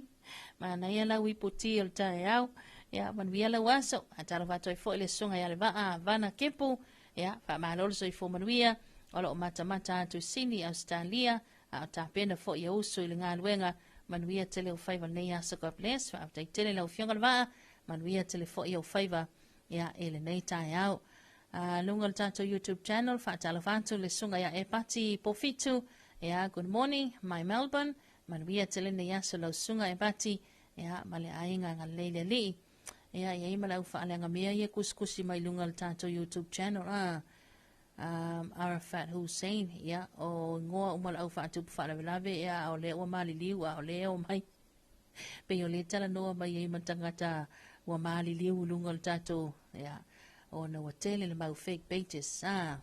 mana ia le tato tala noa, ia, a te tau te maasani uma wange e lafi mai tua. Ia, e a tato wa tustu singa le nevaenga le tai au. Se mo tanto taimi le o sulima minuta te neli tu la valu, ia, o le aso fale dei o le masina o setema, ia, e le neito sanga lua filu o sulima, ma ufo ile awa doa i whamadeanga so i foma swanau, ia, e le neita au, e lunga tato le na telefoni, ia, po lunga fo i o tato wa alau pepa lo whangaina, le tato tu ipi Facebook page, ma le tato tu ipi YouTube channel, ia, e tu ina mai ai, whamadeanga so i foma swanau, ia, pe wala amai fo il tato leina luata si whalu o, ia, pe fo ileo na mātou whailo lo waso i fuama lo waso whanau, po na i tua a, po na i o walo, ia, po si o whaltua, po si o wali i foi, ia, po se pele, ia, te oe se usas tuangane, anti, anko, ia, po se aso whaabitoa, ia, e pe ona iaile, nei a salona wha, wha manatuina, o le nei a salona wha, ia, e le anga le leima, le alofo, le tua, le o tātou au lia, i le nei vaenga o le tai au. A tala watu le sunga basta ta vita samia msalata uwhainga aluenga, ia anga ia tu foi na i whaleolo, ia maa lolo so i fomanuia maa lolo usu, i tiu te mawhaiva o le nei tai au. Tala watu le sunga whawhia ngainga,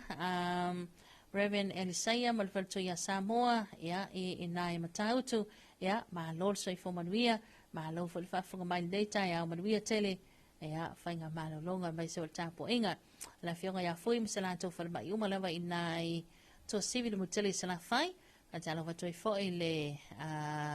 to fai atwa out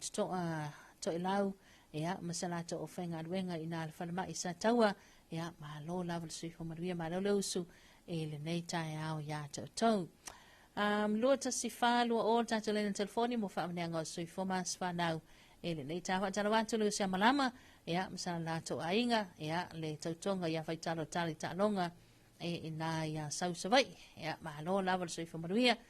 tala watu ifoi ia le usia sa ole ia msala to ainga ina ia lisa mai se foi panti malesa anu ia tali tiu te mafaiva ia to ia lo nei tanto paanga so sa mo lo maua tanto fa salango ba ia to mamau anga lele ali io to tiu te mafaiva pe ona ia ia le nei foi tai au e wani ngalo ia tato fa salanga tau sa foi ia mai le maota ta alo lunga le ala ata le TV iva ia mai le tato tu e pinei ia i tau manga le fitonga lo ia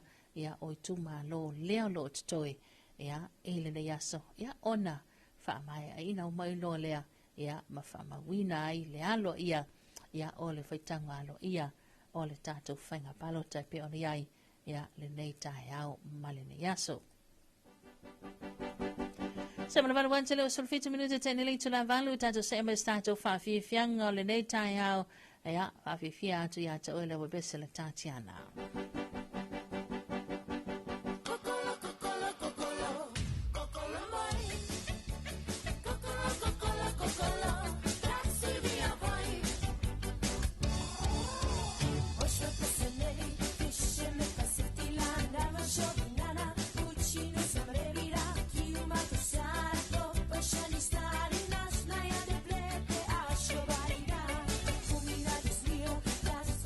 Mare,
to ina. O fea e usupo ye. Ki o te alua tu pole asi la me ta pisa mai ngā tai le komiti. Ka longol vai ngā luol polo kikian malo. La foi wako e kumkumu e ngā kai. Mananga te le ala. Avano le leia le si talo sanga ia i mosi masini fo ile vidi ai la au. Te lo se falo lolo mo i masini. Ui papa, ke haru sa o ala i vai tele. Ile falo loa mo fatoanga. Te mawai masini le lei, masini anga ta o oi e kuai. Te le lava o te alua tu la ile fale komiti talo sanga ia. No ti e lo le i vai tele se i mata i e masini.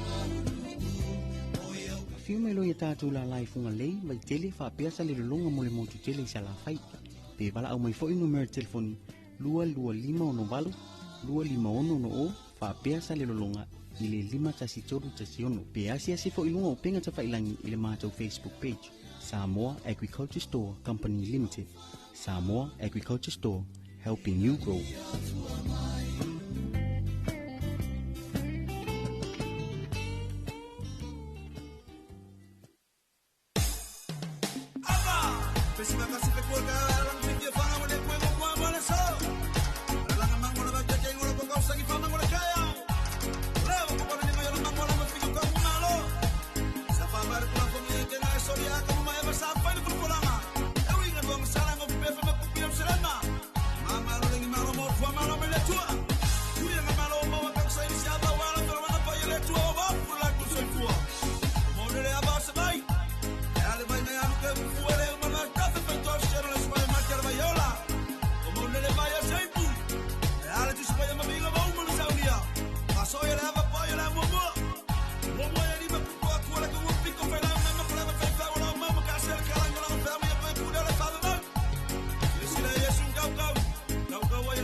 Fire!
Whawhiwhianga na musika so I whewhiloia nei vaenga o le tai ao hea o mai le au whaibesele na Ben Betana hea e na ua se e maltantu taimi o le ua awhatonu le itu lai valu I le tautu malau nanga nei le si ufonga o Samoa le tu e pili nei fo I tai au fau.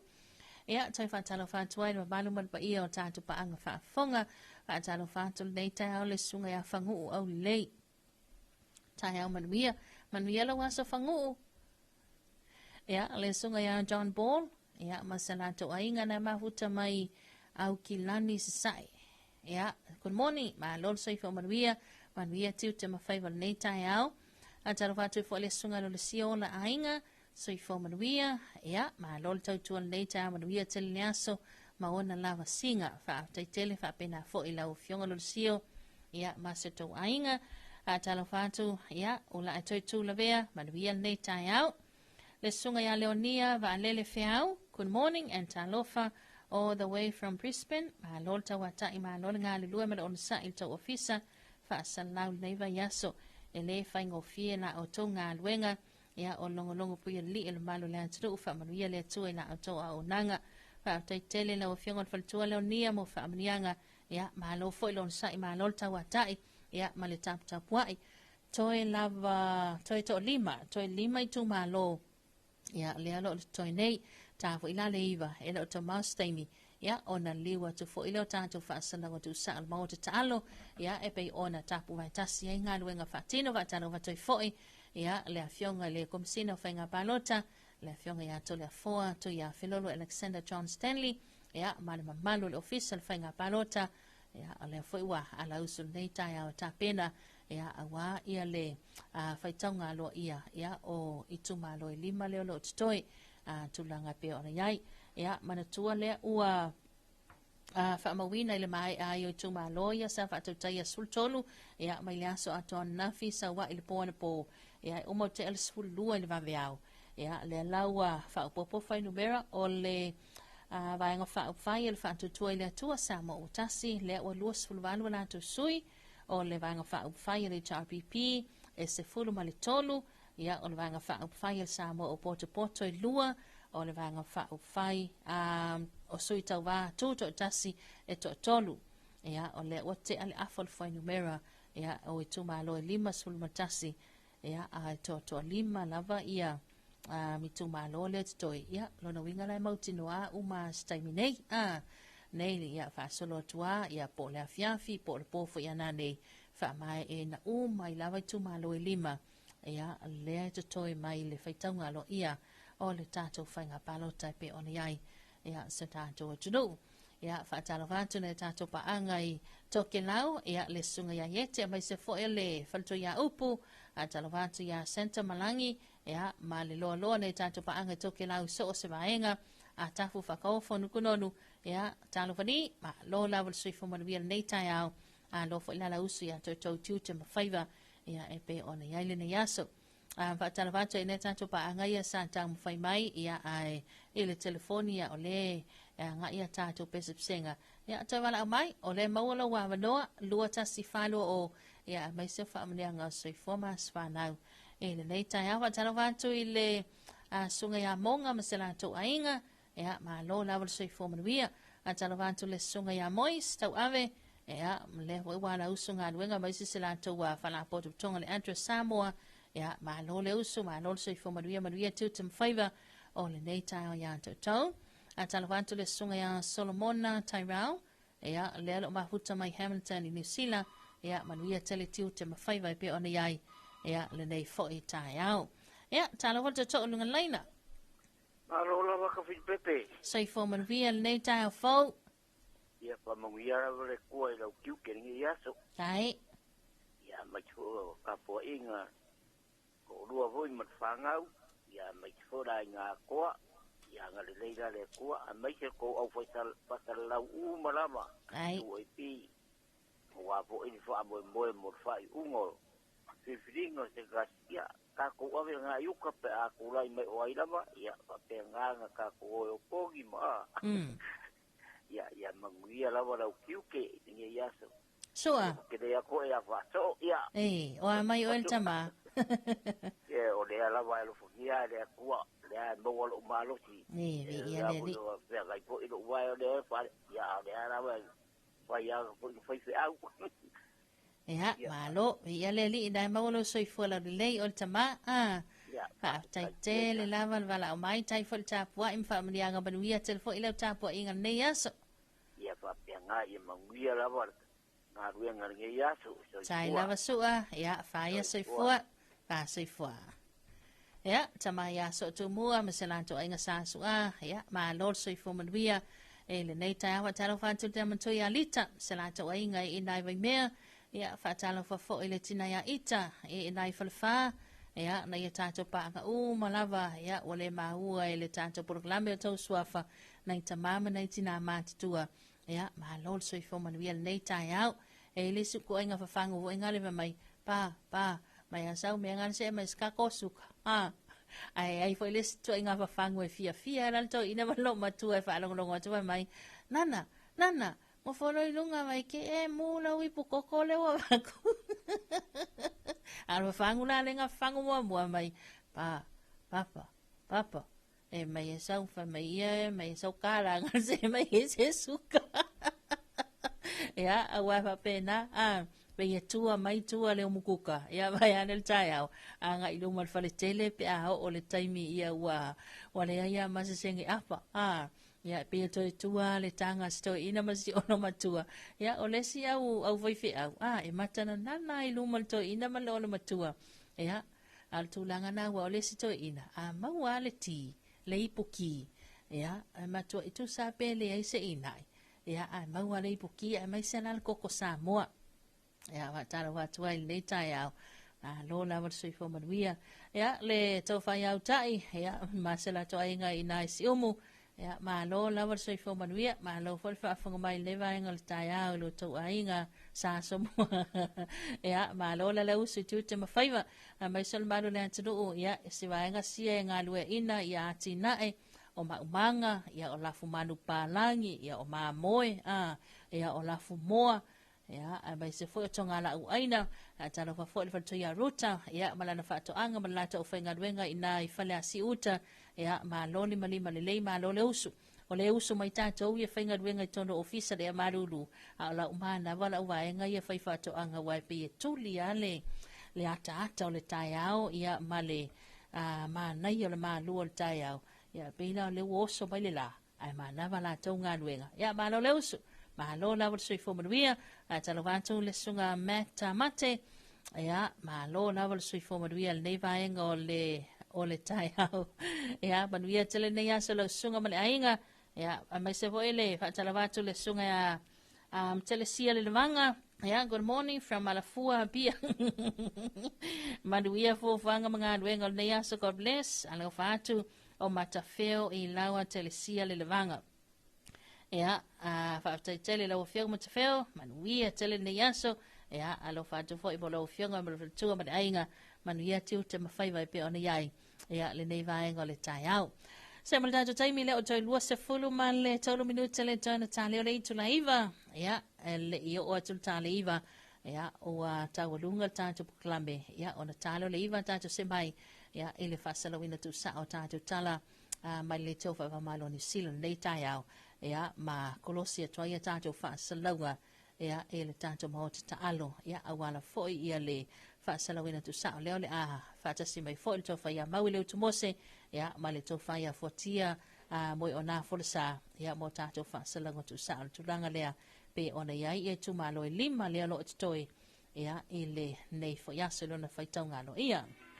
Ana do se masina tato fa vivianga le vaenga le taiao ya fa vivia to le best nei le VRB 685 ya male over best le young lovers o le ata fia vai po waino fala au ya vai po tali la malu le taiao le te wangalo ya te oi.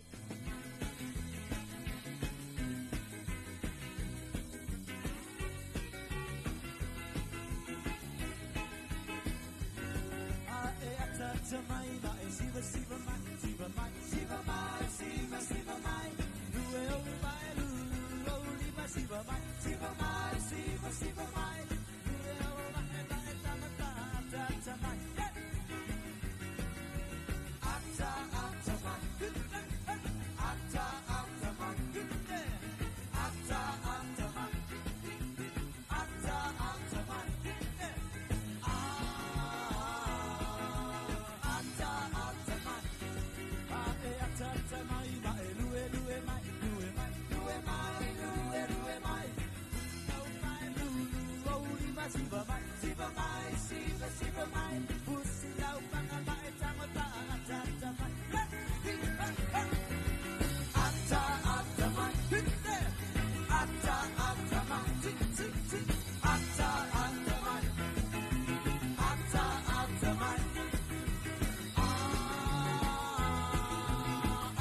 not let fear destroy your rights. You have one life. Rise up and face the challenge. Action speaks louder than words. Break the silence, end the violence. For whoever is being sexually abused, as a living survivor, I'm here to tell you, God has you. Your voice matters to save more lives, and the truth will always set you free. Do not be afraid. Stand up and face the challenge. Love conquers all. Love is never a crime. Speak out and we will support you.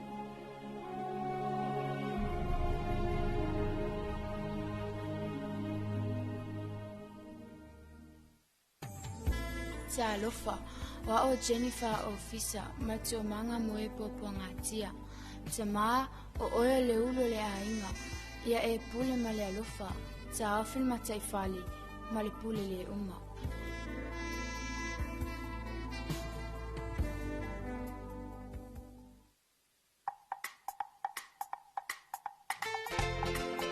Wale vaenga o le taiao le o toi se foluono minuta le toi ntalea o le itula Eva ya ele tautumula unanga le se fongo Samuel to ipi ya ele nei taiao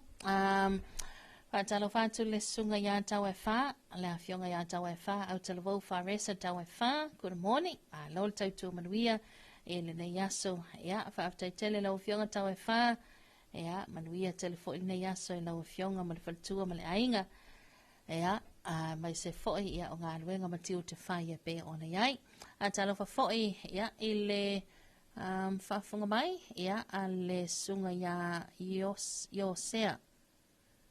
Iosea so i whomanuia mo le au onanga lo matamatam whalongolongo atu i provo e uta.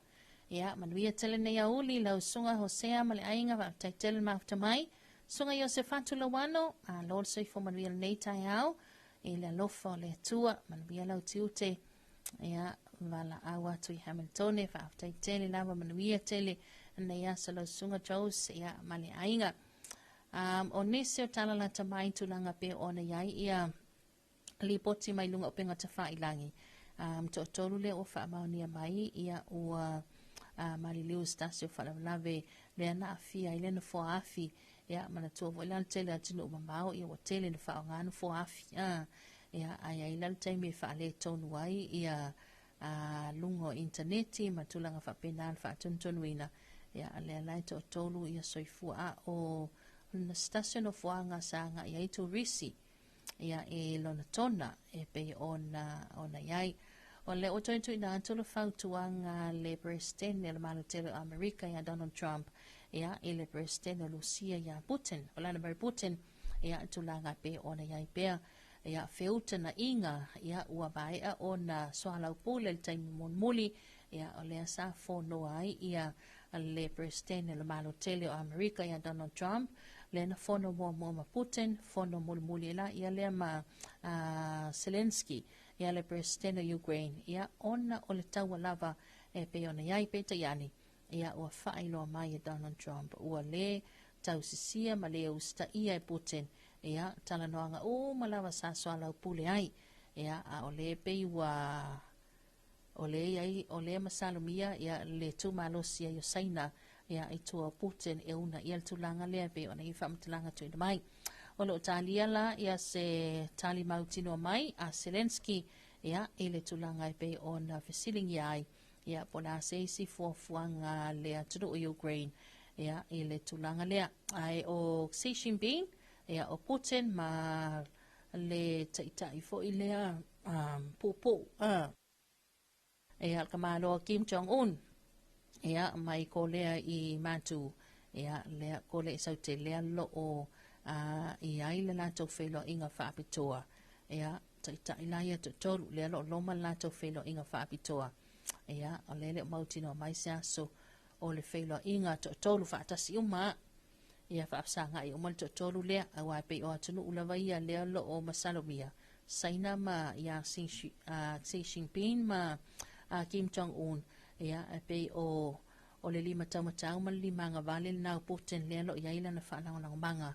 ia ele taimi le nei ia tulanga te pe ona ile taua o atunu fo ia lua ia le telensa awa ia toai ia sapalai ia molusia la tau ia tulanga tau au penga ia o vaalele tau o au penga sose au penga e whaangai ngai taua ia le pe ona iai ia le taua mai Ukraine.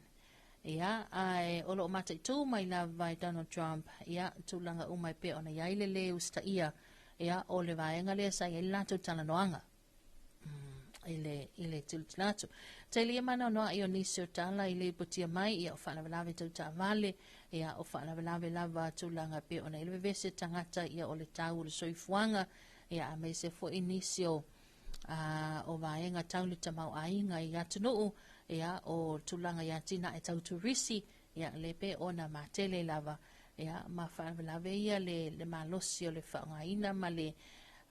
le tele o le alia e mai soli ngā tula fono ia e le tango fia ma le whaangaina le aisa mo whana au whasaina. Stasio o tala le ton malo telo Amerika o lea ua whaatino ina stala noanga le tolu aso so alau pulenga ia i le tapu ai loa ona toi whaata watu la au malosi ia i le suluvalu tausanga ngai lalo wa le pe suluvalu lo tausanga tanga mea uma i kai pe o tato lua tasi tausanga ia au lea la pe o tultilo o le lipoti o le talanoanga le na mafua mai stasio lipoti na la ngā mai ia ele ofisa le leo mai se foi o le so tau au le lantonga le lue ma le vaenga le FBI tele o soli ngā tula fono lia e mai le suluvalu tausanga anga ilalo le matutua ia suluvalu sufitu suono sulima o le sulua tausanga utango fia le fuana au fasaina ia i te tono wha maumaunga leo i tono le malo tele Amerika ia ona le tulanga le tango fia o whala au fasaina le lawa toi ilo ilo namta upulea e na ia tapu e le ngata o whala au fasaina au le whatau wina o la au malosi sulu walu tau sanga ia a compare mai a tatou e pei whainga le pei e whale whetaui e le se fulu walu tau sanga ia ai mawhai ona luatu whatau mai la au malosi ia pei matua i le make sense ia whatalo watu i le sunga ia Sam Taito ia le lo mafuta to Nelson New Zealand e lalo le apu ia whatakalo whai malo le usu Sam ia malo la soi fo marvia nei tai ia to ia mai se ina ia lo mtama whanau le tātou tunu ia le lo whenga i lātou mga anuenga whawaitai New Zealand Australia ia malo la soi fo marvia ia to whaiva nei tai au le sunga ia Tamara Mikaele ia ma lol tautua manuia tiu te mga aduenga nei aso le mafuta atu sa le aure savai God bless ia ma lol soifo Maria Tamara manuia tele tiu te mawhaiwai pe ona iai ia le nei tai au whaatalo vantu le sunga ia tapu taupau ia soifo Maria matamata atu i masi manuia le Paul Kalame taitele lava ia manuia fo le nei tai au le sunga tapu ma le ainga se maleo le vailu wati le oto esulu minuta le tonta leo le itu la iwa le nei tai au ia tatu se mai fo estato whaafi fianga ia awalta itoleina le amatanga le nei tai au si vaenga sia ua amatanga aduenga ia mai se fo ila tau leanga mai lunga la tele ia tatu se mai lai ka maleo le sa fa popo fa mai il fitu lima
Fafifingana musika so ifefilo ya neva engo le tayao malova bestele na le VRB 685 ya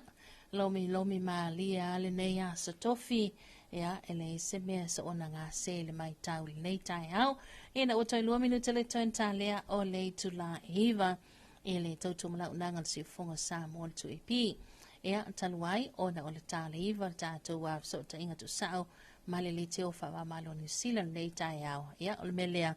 e le manatu le o tato o mai le si o il tato plame ta lo falawa Samoa mo le nganga fa after tele lava le bulenga male o fenga wenga le company supermarket ya mau saleufi langolong so malo sil tato proclame ya ele nei fo